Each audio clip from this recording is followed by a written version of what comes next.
میرے بھائیوں باوضو ہو کر، قبلہ رخ ہو کر 4 لفظوں میں سے کوئی لفظ ضرور استعمال کرو۔ وَإِلَٰهُكُمْ إِلَٰهٌ وَاحِدٌ لَا إِلَٰهَ إِلَّا هُوَ الرَّحْمَٰنُ الرَّحِيمُ، یہ اسم اعظم ہے۔ دوسرا لفظ الف لام میم اللہ لا الہ الا هو الحی القیوم۔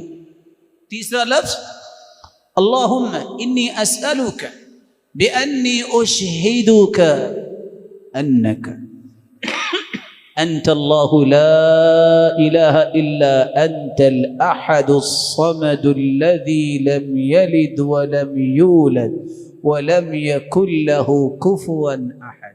چوتھا لفظ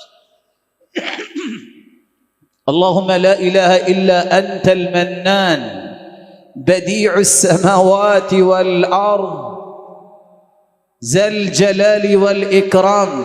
ان 4 لفظوں میں سے کوئی لفظ بھی بولو، حدیث کہتی اللہ کبھی تمہاری دعا کو رد کریں گے ہی نہیں۔ اس میں اعظم ہے یہ، اذا دعی فاجاب واذا سئل فاعطا، جو مانگو گے عطا ہوگا، جو دعا کرو گے قبول ہوگی۔ پھر اس کے بعد درود پڑھیے، درود پڑھنے کے بعد یقین کر کے دعا کیجیے۔ کیسا یقین؟ ادعوا اللہ وانتم موقنون بالاجابہ، یقین ہوگا، یہ ناممکن میرے نزدیک ہے۔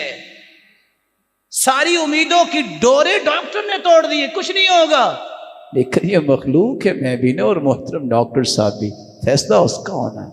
اللہ مجھے یہ چاہیے، فَلْيُعْزِمِ الْمَسْأَلَةَ، چمٹ کے دعا کیجئے، یقین کے ساتھ کہ وہ ضرور سنے گا۔